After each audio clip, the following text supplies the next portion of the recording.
السلام عليكم ورحمة الله وبركاته. الحمد لله الذي هدانا لهذا وما كنا لنهتدي لولا أن هدانا الله. ربي اشرح لي صدري ويسر لي أمري واحلل عقدة من لساني يفقهوا قولي. புகழும் புகழ்ச்சியும் அல்லாஹ் ஒருவனுக்கே உரித்தாக்கியவனாக இந்த அல்லாஹ் தாலாவினுடைய சாந்தியும் சமாதானமும் வற்றாக்கருணையும் இங்கே குழுமி இருக்கக்கூடிய நம் அனைவரின் மீதும் நம் அனைவரினுடைய குடும்பத்தினர் மீதும் என்றென்றும் நின்று நலவட்டுமாக என்கின்ற ஒரு சிறு பிரார்த்தனையோடு எனது இந்த உரையை ஆரம்பிச்சுகின்றேன். அன்பிற்கு குறித்தான தோழர்களே, ஈமானிய உறவுகளே, நாம் படிப்பினை தரும் வரலாறுகள் என்ற அடிப்படையிலே பார்த்து வருகிறோம். அதன் அடிப்படையிலே தோட்டவாசிகள் என்ற அடிப்படையில் அல்லாஹு தஆலா சொல்லியிருக்கக்கூடிய தோட்டவாசிகளை குறித்து நேற்றைய தினம் பார்த்தோம். இன்றைய தினம் நபி ஸல்லல்லாஹு அலைஹி வஸல்லம் அவர்கள் ஒரு தோட்டவாசியை குறித்து சொன்னார்கள்.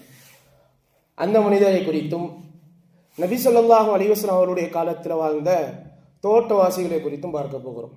ஆரம்பமாக ரசூலுல்லாஹி ஸல்லல்லாஹு அலைஹி வஸல்லம் அவர்கள் ஒரு தோட்டவாசியை குறித்து சொல்றாங்க பாருங்க. அதாவது பைனா ரஜுலுன் பி ஃபலாத்தின் மினல் அர்த், ஒரு மனிதர் என்ன பண்றார் அப்படின்னு சொன்னா அனாந்தர பாலைவனத்தில் நடந்து போயிட்டு இருக்கிறார். அப்பொழுது மேகத்திலிருந்து ஒரு சப்தம் கேட்கிறது. நீங்கள், அதாவது அந்த மேகத்திற்கு கட்டளையிடப்படுகிறது, நீங்கள் இந்த மனிதனுடைய தோட்டத்திற்கு சென்று அங்கு மலையை பொழியுங்கள் என்பதாக சத்தம் கேட்கிறது. அந்த மனிதர் அந்த சத்தத்தை கேட்கிறார். என்னடா இது, ஒரு மனிதனுடைய பெயரை சொல்லி ஒரு மேகத்திற்கு கட்டளையிடப்படுகிறது, அந்த மேகம் அந்த தோட்டத்தை நோக்கி செல்கிறது. இதை பார்த்து ஒரு வியப்படைந்து அந்த மனிதர் அந்த மேகத்துக்கு பின்னாடியே போறார். அந்த மேகம் ஒரு குறிப்பிட்ட தூரத்துக்கு போய் கீழே இருக்கக்கூடிய ஒரு தோட்டத்தின் மீதாக மழையை பொழிகிறது. அந்த தோட்டத்தின் மீது மட்டும்தான் மழை பொழிகிறது, வேறு எங்கேயுமே மழை பொழியவில்லை. அந்த இடத்துல மட்டும் அந்த மேகம் என்ன பண்ணுது, மழையை பொழிகிறது. இந்த மனிதர் பார்க்கிறார், வேகமாக அந்த தோட்டத்துக்கு இருந்து அங்கே நிற்கிறார்.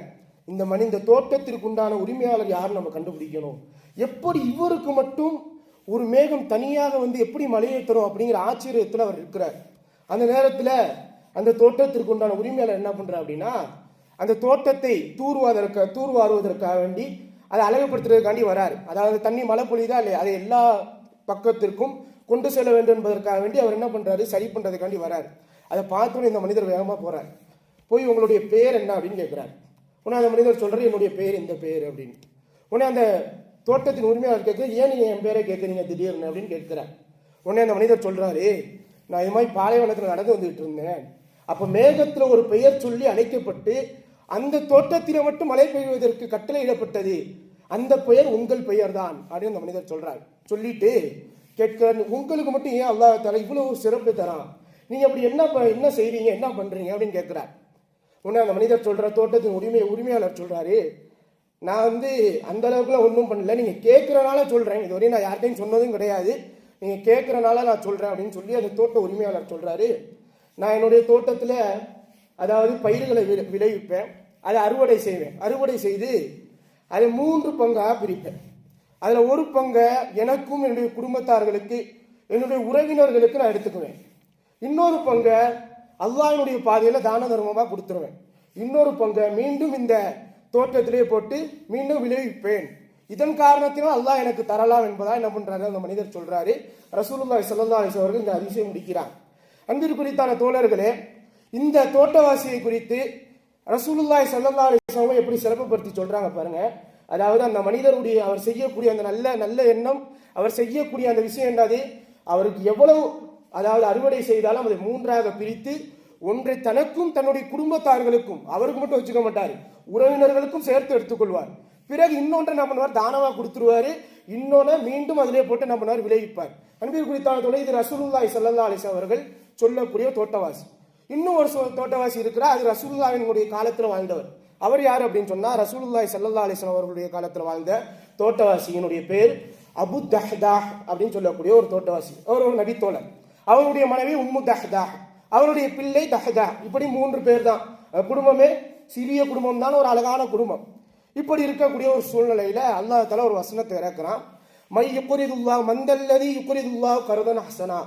யார் அல்லாஹ்வினுடைய பாதையில அல்லாஹ்விற்காக வேண்டி கடன் கொடுப்பார், அப்படி கொடுக்கக்கூடியவருக்கு நாம் அதை பல மடங்காக பெருக்கி தருவோம் என்பதை அல்லாஹ் ஒரு வசனத்தை இறக்குறான். இந்த வசனம் இவருக்கு சேருகிறது. இவர் ஒன்றும் சாதாரண மனிதர் அல்ல. இவர் மக்கா, அதாவது மதீனாவாசிகளிலேயே அதிகமான தோட்டம் வைத்திருந்தவர்கள் இவர் ஒரு ஆள். யார்? அபு தஹ்தாங்கிற ஒரு மனிதர். இவருடைய தோட்டம் என்பது சாதாரண தோட்டமாக இருக்காது. அந்த தோட்டத்தில் பல ஆயிரம் கணக்கான, பல நூற்றுக்கணக்கான மரங்கள் இருக்கும். அதுவும் இல்லாமல் அந்த தோட்டத்திற்கு நடுவில் ஆறுகள் ஓடிக்கொண்டு இருக்கும். அந்த அளவுக்கு மிக பெரிய ஒரு தோட்டவாசியாக, பெரிய ஒரு பணக்காரராக இருந்தவர் தான் யார்? இந்த நபித்தோழர். இப்படி ஒரு வசனம் இறக்கப்பட்ட இந்த நபித்தோழருக்கு அந்த வசனம் வருகிறது. உடனே என்ன பண்றாரு? நபி ஸல்லல்லாஹு அலைஹி வஸல்லம் போகிறார். யா ரசூலல்லாஹ், இன்னல்லாஹ தஆலா யுரீது மானா அல் கர்த யுரீது மின்னா அல் கர்து. அதாவது ரசூலுல்லாவே, அல்லாஹ் தஆலா நம்ம இடத்துல கடனை கேட்கிறானா, நம்ம இடத்துல கடனை விரும்புறானா அப்படின்னு கேட்கிறார். உடனே ரசூலுல்லாஹ் சொல்றாங்க, ஆமா, அல்லாஹ் தஆலா உங்க இடத்துல கடன் கேட்கிறான் அப்படின்னு சொல்றாங்க. அல்லாஹ் தஆலாவுக்கு கடன் தேவை. அல்லாஹ் கனியும் அன்துமுல் ஃபுகரா. இதை நம்ம புரிஞ்சுக்கணும். இது அக்கீதாவுடைய விஷயம். அதாவது அல்லாஹ் தேவையற்றவன், நாம் தான் அல்லாஹ் இடத்துல கேட்கக்கூடிய பிச்சைக்காரர்கள். சரிங்களா? இதுதான். ஆனா அல்லாஹ் தஆலா அப்படி சொல்வதற்குண்டான காரணம், நான் அவனுடைய பாதையில கொடுக்கணும் அப்படின்றதுக்காக வேண்டிதான். அல்லாஹ் தஆலா தேவையற்றவன். அல்லாஹ் கனியும் அன்துமுல் ஃபுகரா. அல்லாஹ் சொல்லக்கூடிய வாக்கியம், அல்லாஹ் தேவையற்றவன், நீங்கள் தான் அவன் பக்கம் தேவையுடையவர்கள். சரிங்களா? இந்த இடத்துல அல்லாஹ் தஆலா இப்படி சொல்றான் அப்படின்னா, அல்லாஹ் தஆலா நம்ம இடத்துல அவன் கொடுத்த விஷயத்த அவன் பாதையில கொடுக்கணும் அப்படின்னு ஆசைப்படுறான். அதற்காக வேண்டி அல்லாஹ் சொல்லக்கூடிய வாசகம் இப்படி வந்தோடனே அந்த நபித்தோழர் கேட்கிறார், அல்லாஹ் தஆலா நம்ம இடத்துல கடனை விரும்புகிறானா அப்படின்னு கேட்கிறார். ரசூலுல்லாஹ் சொல்றாங்க, ஆமா அப்படின்னு சொன்னோடனே அந்த மனிதர் என்ன பண்றார்? யார் ரசூலுல்லாஹ், உங்களுடைய கையை நீட்டுங்க அப்படிங்கிறார். கையை நீட்டோடனே இவருடைய கையை என்ன பண்றார்? ரசூலுல்லாஹ் என்னோட கை மீது வைத்து சொல்றார், யார் ரசூலுல்லாஹ், கத் அக்ரது துரப்பி ஹாயிதி வஹாயிது ஃபீ 600 நஹ்லா. யார் ரசூலுல்லாஹ், எனக்கு இது ஏராளமான தோட்டங்கள் இருக்கிறது, அதுல இந்த தோட்டத்தை நான் தரேன். இந்த தோட்டத்துல 600 நஹ்லா, அந்த ஒரு தோட்டத்தில் மட்டும் 600க்கும் மேற்பட்ட பேரித்த மரங்கள் இருக்கிறது. நான் அதை அப்படியே அல்லாஹ்வுடைய பாதையிலே கடனாக தருகிறேன் என்று சொல்லி விடுகிறார். சொல்லிட்டு அல்லாஹ்வுடைய பாதையில கொடுத்துட்டு அந்த அந்த எந்த தோட்டத்தை கடனாக கொடுத்தாரோ அந்த தோட்டத்துக்கு வரார். வந்தா அங்கதான் அவருடைய வீடு வச்சிருக்கிறாங்க. வீடை ஒரு குடிசை மாதிரி அமைத்து அவருடைய வீடு இருக்கிறது. வீட்டுக்கு உம்மு தர்தா, அதாவது உம்மு தஹ்தா, அவருடைய மனைவியை பார்த்து சொல்றாரு, நான் இந்த தோட்டத்தை அல்லாஹ்விற்காக வேண்டி கொடுத்துட்டேன், ஆகையினால நீங்க என்ன பண்ணு, கிளம்பு, நம்ம போவோம் அப்படிங்கிறார். அந்த மனைவி ஒண்ணுமே சொல்லாமல் என்ன பண்றாங்க? அந்த வீட்டை விட்டு கிளம்பி சொல்றாங்க. இது ஒரு வரலாறு, ஒரு சம்பவம். இன்னொரு சம்பவம் இருக்கு, அது இவருடைய அந்த சம்பவத்திலே வருகிறது. அதே போன்ற இன்னொரு முறை ஒரு மனிதர் ரசூலுல்லாஹி ஸல்லல்லாஹு அலைஹி வஸல்லம் வராரு. வரும் பொழுது, இன்னலி ஃபுலானின் நஹ்லா வன அகீம ஹாயத்தி பிஹா. அதாவது அரபியர்களுடைய வழக்கம் என்ன அப்படின்னு சொன்னா, வீடு கட்டுறதுக்கு முன்னாடி சுத்தி செவுறு எழுப்புவாங்க. அதாவது வீடு நடுவில் கட்டுறாங்க அப்படின்னா அதை சுத்தி செவுறு எழுப்புவாங்க. அதாவது பிறர் பார்க்குறாங்க, நம்முடைய பெண்களை தீய கண்ணோட்டத்தில் பார்ப்பாங்க அப்படின்றதுக்காக வேண்டி இல்லை, அவருடைய பழக்கமே அதுதான். வீடு கட்டுவதற்கு முன்னாடி சுத்தி செவுறு எழுப்புவாங்க அந்த காலத்தில். அந்த அடிப்படையில் ஒரு மனிதர் என்ன பண்றாரு, அதாவது வீடு கட்டுறதுக்கு வேண்டி சுத்தி செவுறு எழுப்ப போறாரு. பக்கத்து வீட்டுக்காரனுடைய பெரித்த மரம் என்னாவது அவருடைய இடத்துல இடிச்சுக்கு நிற்குது. இதை பார்த்துட்டு அந்த மனிதர் அந்த தோழத்தை கேட்டு பார்க்குறாரு. அவர் என்ன பண்ண மாட்டேங்கிறாரு, அந்த பேரிச்ச மரத்தை வெட்ட மாட்டேன், அது அப்படிதான் இருக்கும் அப்படின்னு சண்டை போடுறாரு. உடனே இந்த வீடு கட்டக்கூடிய மனிதர் ரசூலுல்லாஹ்ட்ட வராரு. ரசூலுல்லாஹ்ட்ட யார் ரசூலுல்லாஹ், இது மாதிரி இந்த மனிதனுடைய அந்த பெரித்த மரம் என்னுடைய இடத்துல இருக்குது, அதை நான் எடுக்க சொன்னா எடுக்க மாட்டேங்கிறேன், நீங்க அவர்கிட்ட சொல்லுங்களே அப்படிங்கிறார். உடனே அந்த மனிதர் அழைத்து ரசூலுல்லாஹி ஸல்லல்லாஹு அலைஹி வஸல்லம் அவங்க பேசுறாங்க. இதை பேசக்கூடியதை அபு தஹ்தா அந்த நபித்தோழர் என்ன பண்றாரு, பார்த்துக்கிட்டு இருக்காரு சைட்ல நின்று. இவர் என்ன பண்றாரு, ரசூலுல்லாஹ் சொல்றாங்க, எப்பா நீ அந்த மனிதருக்காக வேண்டி அந்த பெரித்த மரத்தை கொடுத்துரு, அவர் அதுக்குண்டான காசை கொடுத்துருவார் அப்படிங்கிறார். ரசூலுல்லாஹ் சொல்றாங்க, நான் அந்த மனிதர் தரமாட்டேன், நான் எதுக்கு தரணும் அப்படிங்கிறார். ரசூலுல்லாஹ் அப்படி சொல்லிட்டு இன்னும் அதிகமா சொல்றாங்க, எப்பா நீ இந்த ஒரு மரத்தை அவர்கிட்ட கொடு, நான் இதுக்காக வேண்டி சொர்க்கத்துல உனக்கு ஒரு மரத்தை வாங்கி தரேன் அப்படிங்கிறாங்க ரசூலுல்லாஹ். அப்பவே அந்த மனிதர் என்ன பண்றாரு, இல்ல நாளை என்ன பண்ண முடியாது, தர முடியாது அப்படின்றாரு, போயிடுறாரு. இதை என்ன பண்றாரு, அபு தஹ்தா பார்த்துக்கிட்டு இருக்காரு. பார்த்துக்கிட்டு இருக்கவனே அவரை தேடி போறார். அவரை தேடி போய் அவரை அழைச்சு, இப்ப இது மாதிரி ஒரு சம்பவம் நடந்துச்சு, உன்ட ரசூலுல்லாஹ் கேட்டாங்க, நீ இல்லட்ட, உடனே நான் என்ன பண்றேன், என்னுடைய தோட்டத்தை உனக்கு தரேன், என்னுடைய இந்த ஒரு மரத்திற்காக வேண்டி என்னுடைய தோட்டத்தை முழுமையாக நான் உனக்கு தரேன், நீ அதை கொடுத்துடுறியா அப்படின்னு கேட்கிறார். உடனே அந்த மனிதர் என்ன பண்றாரு, சரிப்பா நான் எடுத்துக்கிறேன். அதாவது அந்த தோட்டம் என்பது அந்த வரலாற்றிலே பதிவு செய்கிறார்கள், பல மரங்கள், நூற்றுக்கணக்கான, அதாவது கணக்கிலே இல்லாத மரங்கள் அந்த தோட்டத்தில் இருந்தது என்பதாக சொல்றாங்க. அவர் என்ன பண்றாரு, அப்படியே அந்த தோட்டத்தை கொடுத்துட்டு அந்த ஒரு மரத்தை வாங்கி அந்த மனிதர்கிட்ட கொடுத்துட்றாரு. இப்படி எல்லாம் அவர் வந்து வேலையை முடிச்சுட்டு ரசூல்லாட்ட வராரு. ரசூல்லாட்ட வந்து, ரசூலல்லா, நீங்க ஒரு மனிதர்கிட்ட பேசுனீங்கல்ல, அந்த மனிதர்கிட்ட நான் போய் பேசினேன், என்னுடைய தோட்டத்தை நான் முழுசா அப்படியே கொடுத்துட்டேன் அந்த ஒரு மரத்துக்காக வேண்டி. நீங்க சொன்னீங்கல்ல சொர்க்கத்துல ஒரு மரம் கிடைக்கணும், அந்த மரம் எனக்கு கிடைக்குமா அப்படின்னு கேட்கிறார். ரசூலுல்லாஹி ஸல்லல்லாஹு அலைஹி வஸல்லம் சொல்றாங்க பாருங்க, கம்மின் ஐதிகின் ரதாஹின் லி அபி தஹ்தா ஃபில் ஜன்னா. சொர்க்கத்துல எத்தனையோ மரங்கள் பேரிச்சம் குலைகளாக தொங்கிக் கொண்டிருக்கிறதே இந்த அபூ தஹ்தாவிற்காக வேண்டி அப்படின்னு என்ன பண்றாங்க ரசூலுல்லாஹி ஸல்லல்லாஹு அலைஹி வஸல்லம் சொல்றாங்க. ஃபகாலஹா வகாலஹா மிராரன். எப்படி சொல்றாங்க அப்படின்னா தொடர்ச்சியா சொல்லி கொண்டே இருக்கிறாங்க இந்த வாசகத்தை. எத்தனையோ சொர்க்கத்துல எத்தனையோ மரங்கள் இந்த அபூ தஹ்தாவிற்காக வேண்டி பேரித்தம் குலைகளாக, அதாவது பேரித்தம் கோப்புகளாக தொங்கிக் கொண்டே இருக்கு என்பதை என்ன பண்றாங்க ரசூலுல்லாஹி ஸல்லல்லாஹு அலைஹி வஸல்லம் சொல்றாங்க. இப்படி சொன்னோடனே இந்த மனிதர் என்ன பண்றாரு, சதகா செஞ்சிடறாரு இருக்க இன்னொரு தோட்டத்தையும். அதே போன்று அந்த தோட்டத்துல என்ன பண்றாரு, அந்த தோட்டத்துல இருந்து காலி பண்ணிட்டு வந்து இந்த தோட்டத்துல வீட்டை அமைச்சு வச்சிருக்காரு. இப்ப திரும்பி இந்த வீட்டுக்கு வராரு. இங்க வந்து அவருடைய மனைவி இருக்கிறாங்க, அவருடைய பிள்ளைங்க இருக்கிறாங்க, எல்லாத்தையும் அழைக்கிறார். மனைவியை பார்த்து சொல்றாரு, யா உம்மு தஹ்தா, யா உம்மு தஹ்தா, ஓ என்னுடைய மனைவியே, உஹ்ரிஜி மினல் ஹாயித்தி, இந்த குடிசையில வந்து என்ன பண்ணிரு, நீ வந்துரு. ஃபக்கத் பஅதுஹு பி நஹ்லத்தி ஃபில் ஜன்னா, நான் சொர்க்கத்திலே கிடைக்கக்கூடிய ஒரு மரத்திற்காக வேண்டி இந்த தோட்டத்தை முழுசா கொடுத்துட்டேன், ஆகையினால் நீ வந்துரு அப்படிங்கிறாங்க.